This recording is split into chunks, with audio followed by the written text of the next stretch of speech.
Hello and welcome back to Farming Simulator 22 in Ballyspring. There we go, everyone's on the move. Right, so we are pretty much just following up from where we left off in the last episode, but I did finish off rowing up all the fields, so we technically now got 4 fields to start baling up. So I'm bringing down some kit that I'm going to need and we're going to get this done. Now, the good thing about this is pretty much all these bales that we're going to do, maybe a few, I'm just going to have to quickly move this. I've just realised it's going to get caught, so we're just going to have to plonk that there for a second. There we go. Yeah, so all the bales that we're going to do, we're pretty much going to sell, but maybe a few we'll keep, depends how we're getting on. Now, I did say in the last episode that I am going to try out some of the balers from the new DLC. Go well, I think it is pronounced. I'm probably butchering that, I'll be honest, but yeah, it's not the easiest thing to say. I think it's go well. Go well. So what I've done is I've got a few on demo. So they're not ours to obviously keep because we haven't got this kind of money. But yeah, I thought it was perfect time to try and test these out. Let's bring these down with it. I'm going to need them up there. Plonk that one there, that'll be alright. And then we want to go to this one. Doesn't matter that we're blocking the road, it's a private lane, honest. Should be fine. Yeah, so I've got this down here. John Deere pack that I was on about in the last episode. This is one of the tractors from the John Deere pack. Let's just quickly give you a showcase of that. I mean, that I need to get the simple interactive control to try and sort that out. But this is the main thing. This. So obviously it's all working. You can just toggle through, I'm sure you can. There we go. So you've got the screens that you can move through. I just like it. Always been a good pack of, if you're into John Deere, definitely. You can customise the colours and a lot of kind of extras on top. But anyway, we're not going to be focusing on that. We're going to be focusing on the baling.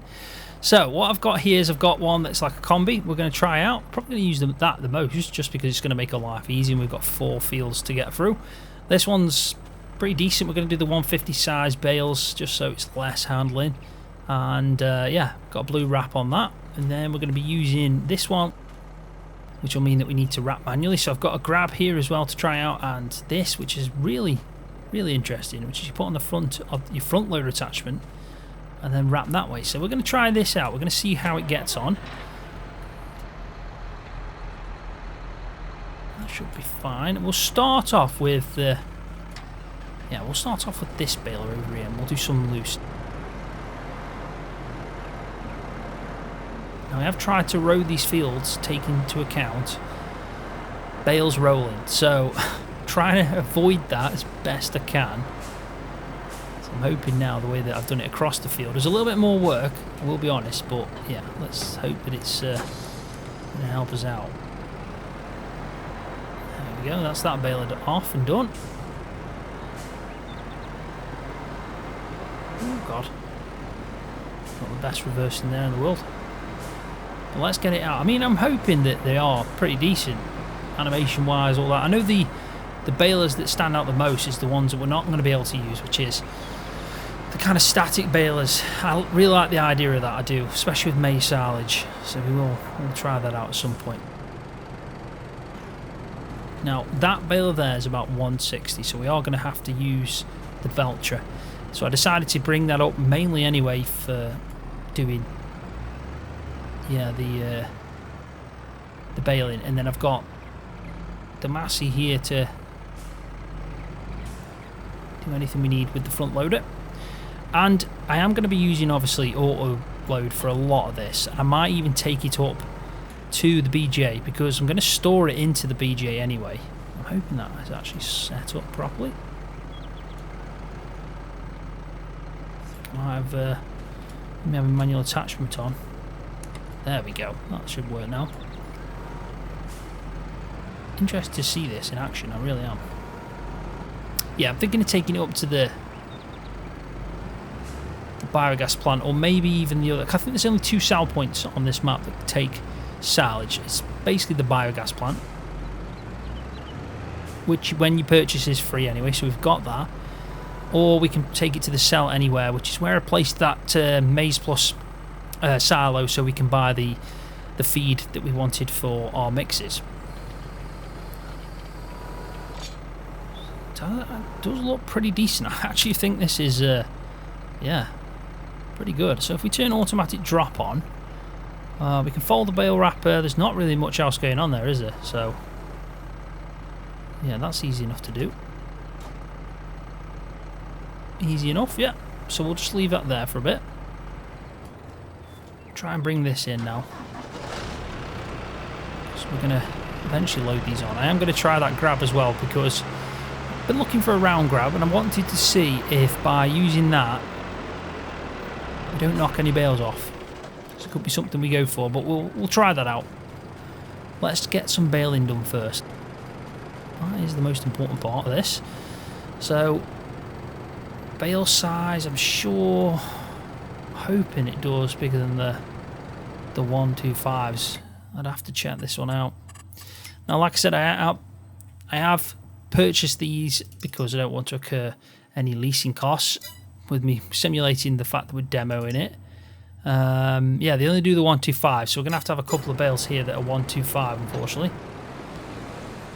Yeah, but what I was saying is I have purchased them, put the money in to do that, and then what I'll do is when I sell them, I'll take the money back off.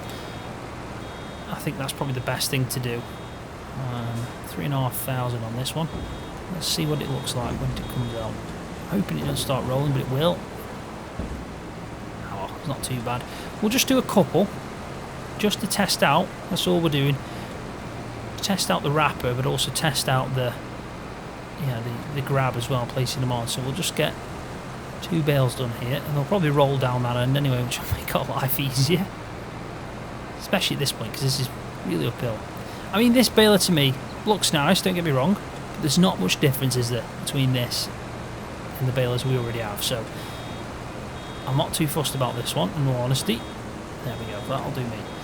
The grab, however, and that front loader wrapper is something that could be really useful, so I am fussed about that, and I want to especially look at the static balers as well, because they're going to be something that's probably going to be the most useful item that I can look for getting currently, because I'm going to need to make some silage with maize and so on, and yeah, I think it's going to be a must-have. Well, let's just quickly just move this out of the way. I'm trying to think of the best place to put this, but it might just be a case of actually taking this out.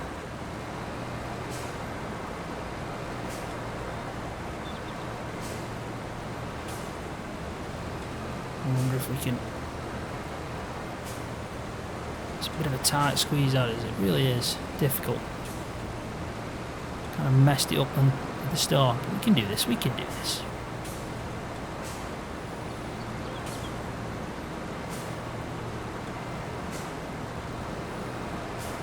Trees don't help, obviously.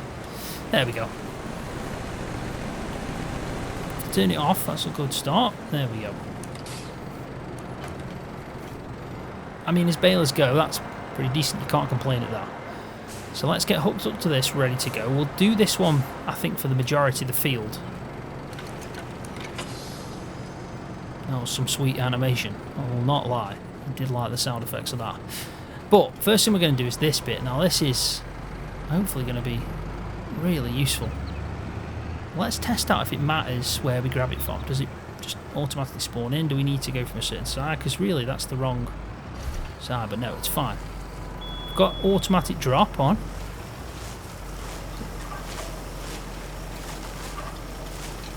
Sound effects again on point. Animation, can't really complain about. That's spot on. Yeah, I like it. I do like that. I think that's actually really useful to have as an option when it comes to wrapping. So we'll park it here because I want to try the grab, and then we'll crack on with doing some baling. We've got 4 fields to get through. Obviously it's going to take quite some time. I will do a bit of time lapse, probably through half the field, and then I'll just do a bit of a jump cut. So I do want to park it all the way, but I'm interested to see how many bales we've got. Now the majority of them, except these 2, are going to be obviously 150s. I do like that though, I have to say. Definitely up for using that one. I might have to pick this up by hand because I just tried to get everything fit on. Let's have a go. There we go. You just sit there for me, bud. Oh, maybe not.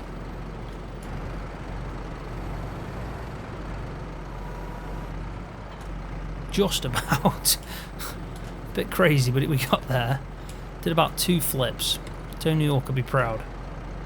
Right, so let's have a go at this, and we'll probably need to bring the trailer after as well out of the way because it is blocking the path.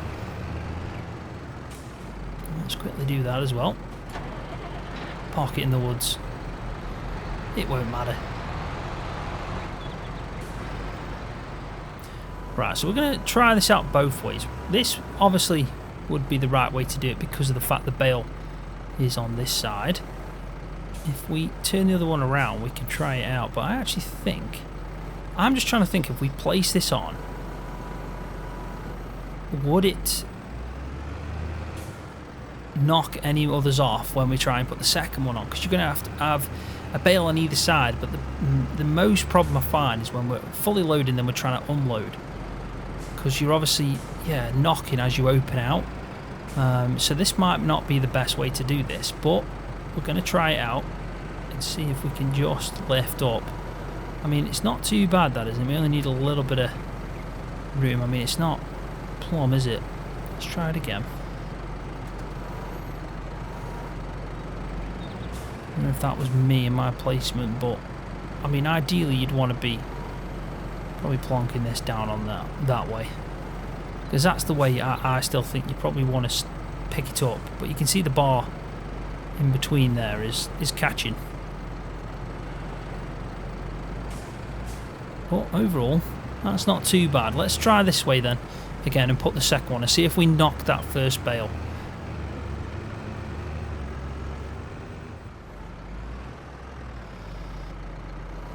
Alright, so that's clamped.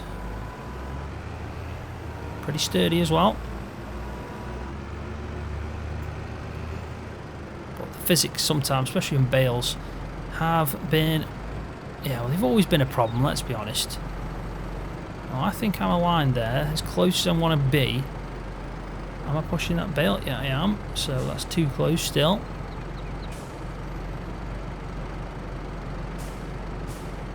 Just going to have to drop it about there, I'd say.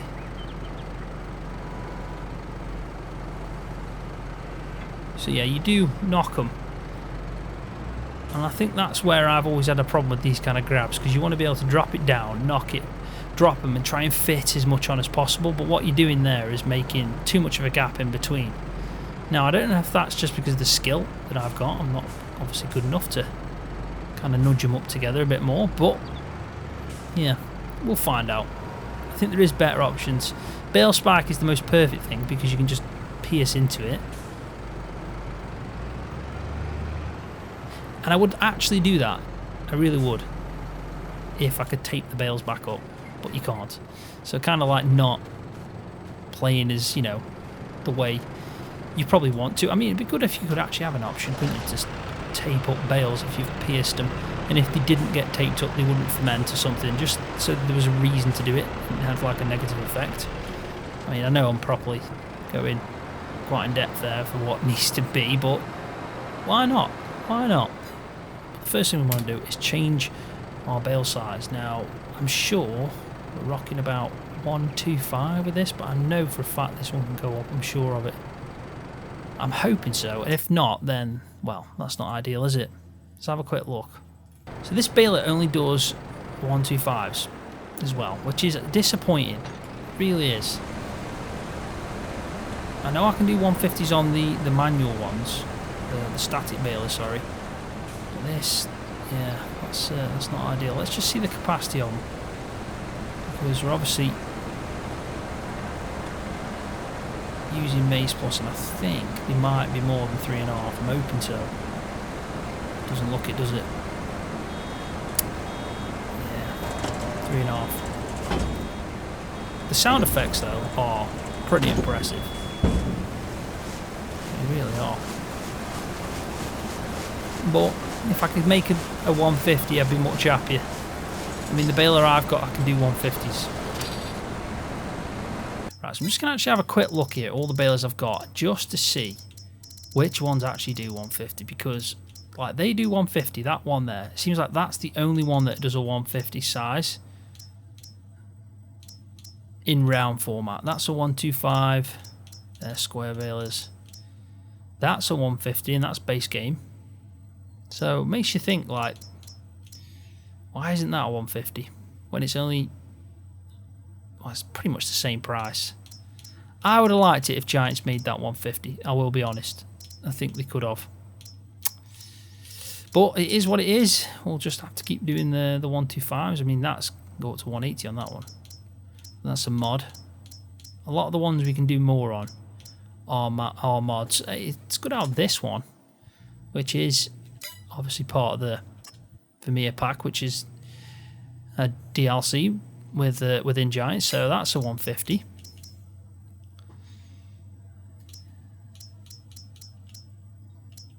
And even this one is a 150. So yeah, I definitely think Giants should have made that a 150. Maybe not the other one, but this one especially. Just, you know, make it 150, because I think people prefer the 150 sizes. Anyway, let's crack on. We'll do this field in this size. I mean, it's still going to be a pretty decent baler to use, because we obviously don't have to worry about wrapping. And the sound effects are spot on.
come on down.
Right, there we go. That's the first field done.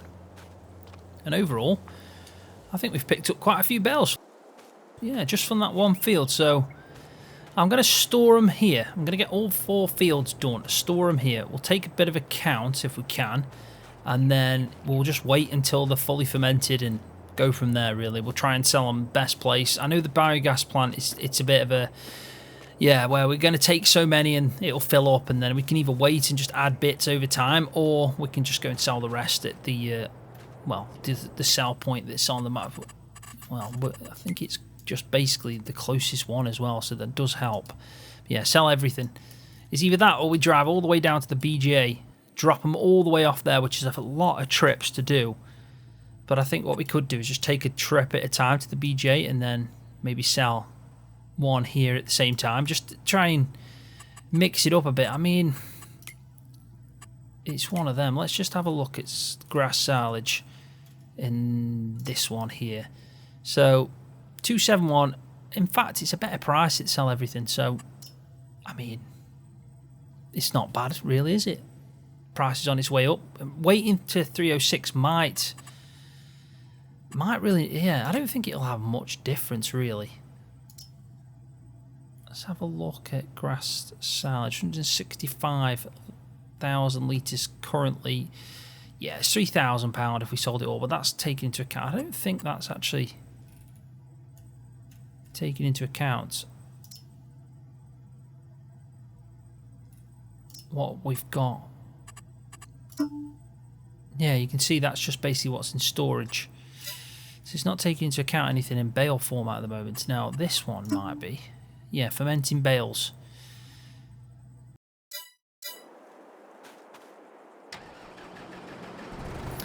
Right, so what I'm going to do now is, because I don't want to put in another time lapse or anything like that, I'm going to just get these 4 fields baled up.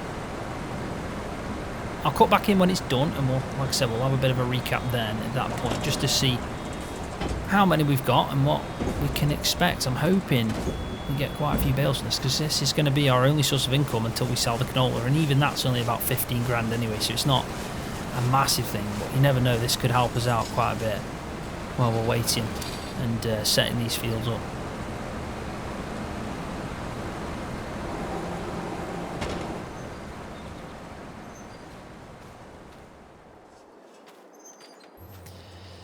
Whew, there we go. All 4 bales, all 4 fields have been baled up. That was, yeah, quite a long-winded task. I enjoyed it though. I actually do think, where's the baler gone? It's out here. That baler is actually pretty nifty. I like the sound effects. I do like the animations, and it, you know, it gets through pretty well. I do wish it was 150 though. If it was, it'd probably be one of my go-to bales. Now, I understand it's probably not realistic as it is, as it says, F125. I guess that's the size. But yeah, it just would have just made things a little bit easier. But no, honestly, this baler's pretty decent. You can't really go wrong with it. And it did well in game. I've just made 86 bales. So we've got 86 3,500 litre silage bales. And yeah, piled them all here. Obviously need them to ferment. So if we just have a quick look, you can see that about 4%. and as soon as they're done, we'll go sell them. If we have a quick look again at the prices, 306, probably going to be maybe start of November. You never know, it'll shoot up a little bit more. And if we have a look at the sell points as well, 287, sell everything's best price right now. We have got Biogas that we can look at as well. Depends really. If this is the best price, we may as well just take them. It's instant cash. You don't have to wait for it to process. I know we get digestate from this, but just trying to think if we got... How much have we actually got at the moment? Slurry. 14,000 isn't bad for having this many animals in the time we've been in. That's not too bad. And the feed, you can see, is starting to gradually go down. And that's because, it's definitely that one, that's gone down from 130 to 94. And that is just because of the field itself, this grazing field here. There's just nothing left in it. If we just have a quick jump over to that, I'll show you. There you go. All the grass is gone. They consumed it all, which is probably about right for where I expected October time. We'll just have to see if we get anything else grow back. It might not. I think on this map as well, all the grass resets in the winter months, which I actually prefer. I really do. I don't know if that's what everyone else thinks, but I do think in the winter months the grass should reset. I do like that because technically you're not going to be doing any grass work in the winter. So yeah, I'll expect to see all the fields just down to zero. Completely no grass at all. But overall, we've done pretty well. These fields now that I've been working on, I will go and do the normal. So we're going to disc harrow them, and then we need to plant into them grass. So these two, so I think mainly now, if we just have a quick look on Precision Farm, it's probably best. Yeah, there you go. So you can see the 4 fields that I've chopped. So what I'm going to do in between this episode and the next is pretty much disc harrow all 4 of these fields and then spread lime. That's going to be a good base layer. I do need to seed in grass in this one, which we can do. But pretty much all 3 of these fields, apart from this one because this one's already done, we can't really do anything to until we get close to it. So we just need to set it up by disc harrowing it and then spreading lime. Then obviously we're going to be doing soybeans in these 2 for straw and obviously profit. And then this one's going to be a big maize field. So we're going to do maize silage. We're also doing maize silage from this. So again, we can disc harrow that one and spread lime. 147 though, that is going to be grass. So I can go ahead and do everything on that one. I can disc harrow lime, spread the grass, fertilizer and all that kind of stuff. Yeah, we may as well get a start on that because then pretty much if we have a look at the seed tabs, usually a good one, you can see that I'll have this one sorted out, and then it's going to be maize, soybeans, and that's it then. We're done, we're set. We finally got there. I mean, you can see as well the precision farming score is going up. Now that is going to change because we've obviously got some, like this one here for example is 48. We got no, I think it's let's just move that off. Yeah, you can see that nitrogen and pH, and then obviously weed control. So weed control something that I might be able to, yeah, just try and get it to work. It's obviously grass, shouldn't have weed control, but that's what it requires. I've heard, never tried this, but you can put like a sprayer through with herbicide in just really quickly, even a weeder, and it will give you the score. So I'm going to try that just to see. I think it'd be unfair to be penalised on weeds for grass when you can't even get weeds in the grass field. So we'll try. These 62 ones are pretty good though. This one's really good, 86. That's because nitrogen's from the last time we chopped in this one, and then obviously harvested in this one's not bad. And you can see that the pH control should be full on the next time round. Weed control, well, we have done weed. That's you can see that that's worked by us going through and that. And soil sampling's max obviously in tillage. So tillage didn't get max on that. Weirdly, tillage got maximum on this one though. There's something I did in this field that didn't give me the maximum. It could be the fact that I mulched. Did I mulch in that one there? I'm sure I did in one of them. Yeah, I did. But I didn't in this, and I think they are clumped together. Yeah, they are. So them. Well, I'm not going to mulch in this one, so I wonder if this tillage then will max out. That'd be interesting to see. It's not a bad score. I'd take 86 all day long. I'd be happy with it. And I think we can do that, can't we, really? Because pH value should get higher, so it should be about the 90. Weed control's never going to be full. Tillage should be. we could be hitting about 95, maybe something like that. That's a perfect score for me without doing spot spraying.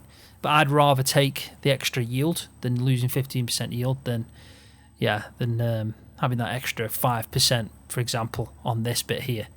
Well, it's not even 5% because I think it goes up to 15%, I think it is. So it's probably only a couple of percent anyway, that last little bit. So yeah, I'm happy with that. I think that's pretty decent so far. Only a little bit of work to do, but the main thing is we've now harvested and chopped every single field that we had anything to do in. The rest is just setting up for next time round. So this one was already harvested. Grass has all been chopped in every grass field we had, and we're even converting them over to different things. We harvested the canola, which we need to sell, and this one's already set up with wheat so we can crack on when we need to with chopping that with a mower and then making bales of whole crop silage with the crop swath and all that. So yeah, pretty decent. I am just going to have a look quickly at the BGA because I've not familiarised myself with it. I have purchased it because, like I said, it's just, you don't have to pay anything. It's 0, so just like the middle kind of part of the map. But I just want to go and have a look to see. Yeah, it's pretty much a standard BGA. Probably there's where we're tipping the bales. These are, I guess, digestate and slurry drop off. I mean, it should tell me with this brilliant auto drive. So this one's a slurry unload point. That's the digestate load point and digestate unload point. So we have an unload point for the digestate, which was somewhere over here, I imagine. Yeah, I'm happy with that. That must be another. Is this a bunker? No, it's not. This must be a good place to store bales, though. So if we did want to bring it, we could have brought it down here. But these are massive bunkers that we could use, but I'm probably not going to get to that extent because, yeah, this technically, in my head, isn't our land. It isn't our property. We're just coming here to sell bales if needed. But then again, at the same time, best place to sell bales right now is this, which is sell everything. You can literally sell everything here. And then obviously we come here to pick up some of this stuff, which is, I think it's, is it beet shred? Beet pulp? It's not beet pulp. Is it beet pulp? I don't know. I've forgotten. Let's have a quick look. It's going to annoy me. What is it? Definitely need to figure that out. Come on. Beet pulp. It could be that one. Sounds about right. Yeah, I'm going to say it's beet pulp. There's that many different things we can add in. It's not the bruised grain. It's not that BP silage. I don't think it's definitely not the silage because I think it is the beet pulp that we're adding into the mix. Because we did work out that we can put it into pretty much all our mixes, all three. So we've got young stock and the milkers as well. Sheep didn't have one. I could actually add that to the sheep, but I think with the hay and everything else, we don't really need to. Tell you what, let's just have a quick look at this. I am sidetracking completely. Could end the episode, but I keep driving past this and never actually seen it close up, so I just want to have a quick. Hey up, I didn't expect to see that guy just sitting there. I mean, I have so many questions, but why not? Alright, mate. Fair play, fair play. And it looks like an old abandoned kind of building. It does look good from the distance, I have to say. Nice little feature. But he's like happy, isn't he? Fishing away. Well, we best just leave him be. Scare the fish. So, like I said, in between this episode and the next one, I'll work on them fields, get it all ready. I'll probably jump through now until November, so we should have a bit of a difference when it comes to maybe the fields. Obviously, we're in autumn now, you can see. But we might start seeing a bit of difference. I will keep an eye on the feed as well, because that's going to be important. But apart from that, it is just prepping, getting these fields all sorted out, and having pretty much some disc-harrowed land ready to start planting in that maize and soybeans. So we're definitely moving and taking the right steps, and it won't be long now until we're actually making our own proper TMR mixes. But on that note, I'm going to leave the video there, so thanks for watching. I really do appreciate it. Hopefully you've enjoyed it. If you have, please give the video a thumbs up, because that does help my channel out. And if you're new, don't forget to hit that subscribe button for more videos just like this one on Farming Simulator.